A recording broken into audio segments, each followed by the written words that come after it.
Hi friends welcome back to my channel NB cooks इनकी और हैदराबादी रेसिपियोட வந்துட்டு ரொம்ப சூப்பரா இருக்கும் செம டேஸ்டியா இருக்கும் பார்க்கிறதுக்கு எப்படி லுக்கா இருக்கும் சாப்பிடுறதுக்கு அதை விட சூப்பரா இருக்கும் ஈஸி சிம்பிள் எப்படி வீட்ல செய்யிறது ஹைதராபாதி சிக்கன் கோப்தா கோர்மா ஹைதராபாத்ல இப்படி தான் செய்வாங்க நீங்க கண்டிப்பா ஒரு தடவை ட்ரை பண்ணி பாருங்க ரொம்ப டிஃபரண்டான சூப்பரான டேஸ்ட் செம டேஸ்டியா இருக்கும் கண்டிப்பா ட்ரை பண்ணி பாருங்க இங்க வந்து கோலா உருண்டை சொல்லுவாங்க அங்க வந்து கோப்தா சொல்லுவாங்க அப்புறம் கோர்மா வந்து இந்த மாதிரி ஹைதராபாத்ல இந்த மாதிரி தான் செய்வாங்க ரொம்ப சூப்பரா இருக்கும் செம டேஸ்டியா இருக்கும் நீங்க என்னோட சேனல் புதுசா பார்த்துட்டு இருந்தீங்கன்னா கண்டிப்பா சப்ஸ்கிரைப் பண்ணி எடுத்துக்கோங்க சப்ஸ்கிரைப் பண்ணீங்கன்னா கண்டி ஆல்ல அமுத்திக்கோங்க ஆல்ல அமுத்தினீங்கன்னா நான் புதுசு ரெசிபி போடுறப்போ உங்களுக்கு வந்து சேர்ந்துடும் ஃபர்ஸ்ட் வந்துருச்சுன்னா நீங்க பார்த்துக்கலாம் லைக் பண்ணிக்கலாம் கமெண்ட் பண்ணிக்கலாம் அதுக்கப்புறம் ஃப்ரெண்ட்ஸ் அண்ட் ஃபேமிலிக்கு ஷேர் பண்ணிக்கலாம் வாங்க ரெசிபிக்குள்ளே போகலாம் நான் வந்து சிக்கன் எடுத்திருக்கேன் இங்கே போன்லெஸ் சிக்கன் தான் எடுத்திருக்கேன் 1/2 kg சிக்கன் எடுத்திருக்கேன் ஒன்று வந்து பெரிய சைஸ் வெங்காயம் கொஞ்சம் கொத்தமல்லி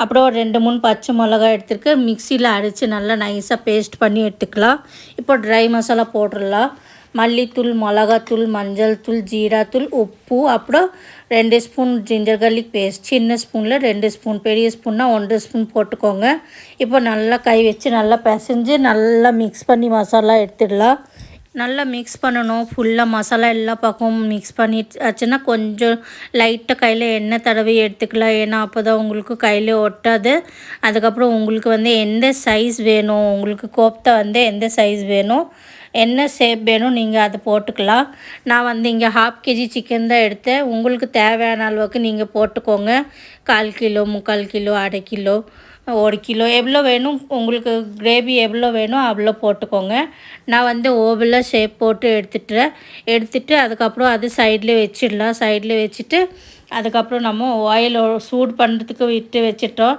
ரொம்ப ஒரு பாத்திரத்தில் ஒரு பேனில் வந்து நாங்கள் ஆயில் போட்டு வச்சிட்டோம் அது சூடாகிட்டு இருக்குது சூடாயிடுச்சுன்னா அதுக்கப்புறம் நம்ம வேறு ப்ரிப்பரேஷன் எல்லாம் பார்த்துக்கலாம் நான் வந்து ஒரு 4 பெரிய சைஸ் வெங்காயம் கட் பண்ணி எடுத்திருக்கேன் இது வந்து நம்மளுக்கு வெங்காயம் கொஞ்சம் ஜாஸ்தி தேவை வரும் அதனால் 4 பெரிய சைஸ் வெங்காயம் நான் கட் பண்ணி நீளமாக கட் பண்ணி சன்னமாக கட் பண்ணி வச்சுருக்கேன் நல்லா ஆயிலில் வறுத்து சிகப்பாக வறுத்து எடுத்துக்கலாம் பேசிக்கலி வந்து வேஸ்ட்டை பண்ணணும் வேஸ்ட்டை பண்ணி ஆயிடுச்சுன்னா அதை எடுத்து நல்லா சைடில் வச்சிடலாம் சைடில் வச்சுட்டு வேஸ்ட்டை வந்து சூடு ஆறிடும் அதுக்குள்ளே நம்ம கோப்தா ஃப்ரை பண்ணி எடுத்துடலாம் இந்த மாதிரி பண்ணிங்கன்னா நீங்கள் உங்களுக்கு வந்து டாபா ஸ்டைலில் அப்படியே ரெடி ஆகிடும் இது வந்து டாபா ஸ்டைலில் இந்த மாதிரி பண்ணுவாங்க டாபாலெல்லாம் இந்த மாதிரி பண்ணாங்கன்னா அவ்வளோ டேஸ்டியாக இருக்கும் இப்போ வந்து வெங்காயம் இறக்கி வச்சுருக்கோம் இப்போ கோப்தா ஒவ்வொன்றா போட்டு ஃப்ரை பண்ணி எடுத்துடலாம் நான் வந்து 1/2 kg சிக்கன் எடுத்ததுனால எனக்கு 15 பீஸ் கோப்தா வந்திருக்குது மீடியம் சைஸ் நான் போட்டிருக்கு கொஞ்சம் பெரிய சைஸ் மீடியம் ரொம்ப சின்னதாக போட்டிங்கன்னா 20 பீஸ் கூட உங்களுக்கு வந்துடும்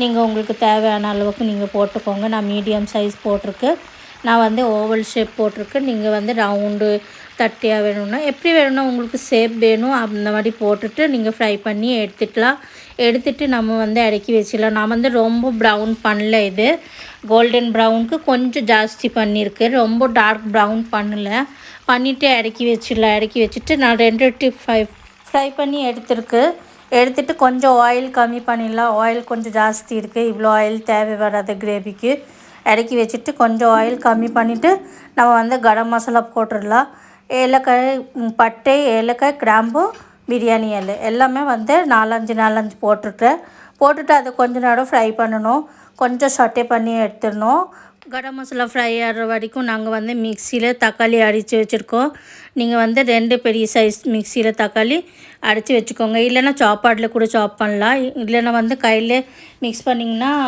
வெட்டினீங்கன்னா கட் பண்ணிங்கன்னா ரொம்ப பெருசு இருந்துச்சுன்னா நல்லா இருக்காது தக்காளி போட்டு கொஞ்ச நேரம் வதக்கிட்டு நம்ம வந்து மசாலா ரெடி பண்ணிடலாம் நான் வந்து 100 கிராம் தயிர் போட்டிருக்கு 1 ஸ்பூன் ஜிஞ்சர் கார்லிக் பேஸ்ட் போட்டிருக்கு ட்ரை மசாலா போட்டுடலாம் உப்பு மஞ்சள் தூள் மிளகாத்தூள் காஷ்மீரி மிளகா போட்டிருக்கு நான் இங்கே மல்லித்தூள் ஜீராத்தூள் அதுக்கப்புறம் பார்த்திங்கன்னா கரம் மசாலா தூள் எல்லாமே வந்து 1/2 டீஸ்பூன் போட்டிருக்கு மஞ்சள் தூள் மட்டும் 1/2 டீஸ்பூனுக்கு கொஞ்சம் கம்மி போட்டுட்டு நல்லா மிக்ஸ் பண்ணி வச்சுட்டோம் மிக்ஸ் பண்ணிவிட்டு அதுக்கப்புறம் தக்காளி வந்து கொஞ்சம் ஒரு பாதி கொஞ்ச நேரம் குக் பண்ணி எடுத்துக்கலாம். கொஞ்சம் குக் ஆகிடுச்சு, கொஞ்சம் பச்சை ஸ்மெல்லாம் போயிடுச்சுன்னா அதுக்கப்புறம் நம்ம மசாலா கலக்கி வச்சுருக்கோம்ல அது போட்டுடலாம். அது போட்டு கொஞ்ச நேரம் வதக்கணும், நல்லா வதக்கணும், பச்சை ஸ்மெல்லு போகணும், அப்புறம் மசாலா குக் ஆகணும். நான் வந்து கொஞ்சம் அந்த கிண்ணத்தில் தண்ணி ஊற்றி அதுவும் மிக்ஸ் பண்ணி போட்டுட்டேன். ஏன்னா நம்ம கிண்ணத்தில் மிக்ஸ் பண்ணோம், அதில் கொஞ்சம் இது இருந்துச்சு, மசாலா இருந்துச்சு, அதனால் அந்த தண்ணி கூட கிரேவியில் போட்டுட்டேன். இப்போ வந்து நல்லா மிக்ஸ் பண்ணிவிட்டு இருக்கிறப்போ கிரேவி நல்லா கொதிக்குது, கீழெல்லாம் விழுகுது. அதனால் கொஞ்ச நேரம் மூடி வச்சு நம்ம குக் பண்ணி எடுத்துடலாம். குக் பண்ணுறப்போ நம்ம மசாலா சைட்லேருந்து எண்ணெய் பிடிச்சிட்டு வர்ற வரைக்கும் அதுக்கப்புறம் குக் பண்ணிவிட்டு நாங்கள் வந்து ஆனியன் ஃப்ரை பண்ணி வச்சுருக்கோம்ல, வெங்காயம் ஃப்ரை பண்ணி வச்சுருக்கோம்ல, நல்லா கையிலே மசிச்சு எடுத்துக்கோங்க. எடுத்துகிட்டு அது போட்டுடலாம். நீங்கள் வந்து மிக்சியில் கூட இது அரைச்சிக்கலாம். ஆனால் மிக்சியில் அரைச்சா வந்து அது கொஞ்சம் நல்லா இருக்காது, ரொம்ப பியூரி ஆகிடும். இந்த கோர்மா வந்து ஹைதராபாத்தில் இப்படி தான் பண்ணுவாங்க. ரொம்ப நைஸாக இருக்கக்கூடாது, இது கொஞ்சம் கொடப்பாக இருக்கணும். அப்போ தான் இந்த கிரேவி பார்க்குறதுக்கு அழகாக இருக்கும், சாப்பிட்றதுக்கு டிஃப்ரெண்ட்டாக டேஸ்டியாக இருக்கும். அப்புறம் பார்த்திங்கன்னா மிக்சியில் அடிச்சிங்கன்னா ரொம்ப வலுவலுப்பாகிடுச்சுன்னா நல்லா இருக்காது. இப்போ வந்து நல்லா குக் ஆகிடுச்சு, மசாலா நல்லா எண்ணெய் பிடிச்சிட்டு வந்துருச்சு பாருங்கள். இப்போது தண்ணி ஊற்றிடலாம். நாங்கள் வந்து ஃபஸ்ட்டு ஒரு தடவை கிளறி விட்டுட்டு அதுக்கப்புறம் நம்ம வந்து ஒரு ஸ்பூன் கசூரி மேத்தி, ஒரு பச்சை மிளகா, இன்னும் வந்து ஒரு கொஞ்சம் மல்லித்தழை கட் பண்ணி வச்சுருக்கோம், அதை போட்டுடலாம். போட்டுட்டு மிக்ஸ் பண்ணிவிட்டு நம்ம வந்து ஒரு டம்ளர் தண்ணி ஊற்றிடலாம். உங்களுக்கு கிரேவி எவ்வளோ தேவை அவ்வளோ தண்ணி ஊற்றிக்கோங்க. உங்களுக்கு கிரேவி வந்து கொஞ்சம் லூஸாக வேணும்னா நீங்கள் போட்டுக்கலாம் தண்ணி ஜாஸ்தி, மீடியம் வேணும்னா மீடியம் தண்ணி போட்டுக்கலாம். கிரேவி ரொம்ப ட்ரை வேணும்னா ட்ரை கொஞ்சமாக போட்டுக்கலாம். நான் வந்து மீடியமுக்காக ஒரு பெரிய டம்ளரில் ஒரு டம்ளர் ஊற்றிக்கிட்டேன். நீங்கள் வந்து உங்களுக்கு தேவையான அளவுக்கு நீங்கள் போட்டுக்கோங்க. போட்டுட்டு நல்லா மிக்ஸ் பண்ணிவிட்டு இந்த டைமில் வந்து உப்பு காரம் எல்லாம் செக் பண்ணிடணும். உப்பு எல்லாம் கரெக்டாக இருந்துச்சு. எனக்கு கொஞ்சம் கரம் மசாலா கம்மி மாதிரி தெரிஞ்சுது, அதனால் இன்னும் கொஞ்சம் போட்டுடலாம். போட்டுட்டு நல்லா மிக்ஸ் பண்ணிவிட்டு மூடி வச்சிடலாம். ஒரு நல்லா கொதி வர்ற வரைக்கும் விட்டுடலாம். ஒரு கொதி வந்துருச்சுன்னா போதும். அதுக்கப்புறம் நம்ம கோப்தா ஆட் பண்ணிடலாம். ஏன்னா ஏற்கனவே நம்மளுக்கு மசாலாலாம் குக் ஆகிடுச்சு, வேகிறதுக்கு இதில் ஒன்றுமே இல்லை. அதனால் ஒரு கொதி வந்துருச்சுன்னா நம்ம வந்து கோப்தா ரெடி பண்ணி வச்சுருக்கோம்ல, அது ரெடி பண்ண கோப்தாலாம் ஒவ்வொன்றா ஆட் பண்ணி நல்லா மிக்ஸ் பண்ணிடணும். மிக்ஸ் பண்ணிவிட்டு நம்ம வந்து மறுபடியும் மூடி வச்சிடலாம். மூடி வச்சுட்டு ஒரு கொதி வந்துடுச்சுன்னா அதுக்கப்புறம் மீடியம் கேஸ் பண்ணிடலாம். மீடியமில் 5 நிமிஷம் தான் குக் பண்ணணும், ஜாஸ்தி குக் பண்ணக்கூடாது. ஏன்னா நம்மளுக்கு ஏற்கனவே எல்லாமே குக் ஆகிடுச்சு. இப்போ கோப்தாக்குள்ளே வெறும் ஜூஸ் மட்டும் போடுற வரைக்கும் குக் பண்ணணும். 5 நிமிஷம் கழித்து நான் கேஸ் ஆஃப் பண்ணிவிட்டு அதுக்கப்புறம் ஒரு 7-8 நிமிஷம் கழித்து நாங்கள் சர்வ் பண்ணி எடுத்துருக்கோம். லாஸ்ட் லுக் பாருங்கள் எப்படி இருக்குது, பார்க்குறதுக்கு செம்ம டேஸ்டியாக இருக்கா, அப்படியே ரிச்சாக லுக்காக இருக்குது. பெரிய ஹோட்டல் ரெஸ்டாரண்ட் தாபாவில் சாப்பிட்ற மாதிரி இருக்குது. சர்வ் பண்ணி எடுத்துருக்கு பாருங்கள், பார்க்குறதுக்கு அழகாக இருக்குது. நீங்கள் வந்து இந்த ரெசிபி சப்பாத்தி, பரோட்டா, நான் கூட தொட்டு சாப்பிட்லாம், அவ்வளோ நல்லாயிருக்கும். இடியாப்பம், தோசைக்கு கூட சாப்பிட்லாம், அவ்வளோ நல்லாயிருக்கும். கண்டிப்பாக ட்ரை பண்ணி பாருங்கள். வெரைட்டி ரைஸ் கூட சூப்பராக இருக்கும். ஜீரா ரைஸ், நெய் சாப்பாடு, ஃப்ரைட் ரைஸ் கூட அவ்வளோ அழகாக இருக்கும். கண்டிப்பாக ட்ரை பண்ணி பாருங்கள். ட்ரை பண்ணி உங்களுக்கு பிடிச்சிருந்தா நீங்கள் கமெண்ட் பண்ணி சொல்லுங்கள். நீங்கள் கமெண்ட் எல்லாம் பண்ணுறதில்ல, நீங்கள் கமெண்ட் பண்ணிங்கன்னா எனக்கு கொஞ்சம் மோட்டிவேட் ஆகிடும். நீங்கள் கமெண்ட் கண்டிப்பாக பண்ணிக்கோங்க.